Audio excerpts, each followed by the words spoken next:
అప్పు తెచ్చిన మాట నిజమే, అది వడ్డీకి తెచ్చింది నిజమే. ఆరుగాలం చేసి పంట పండించిన అంగట్లో రైతుకు గిట్టుబాటు రాక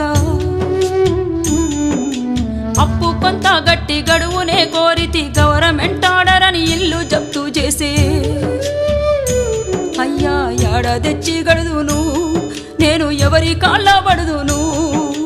యాడ తెచ్చి గడుదును నేను, ఎవరి కాళ్ళ పడుదును? అసలేటి వానల్లో ముసలెట్ల కట్టుకొని మోకాటి బురదలో మడికట్టు దున్నితే గరిసెలెవరివి నిండెరో, గంగన్న కడుపులెవరివి గాలెరో. గరిసెలెవరివి నిండెరో, గంగన్న కడుపులెవరి గాలెరో. ఊరిడిసినే బోదునా అయ్యో ఉరి పోసుకొని సత్తునా, ఊరిడిసినే బోదునా అయ్యో ఉరి పోసుకొని సత్తునా.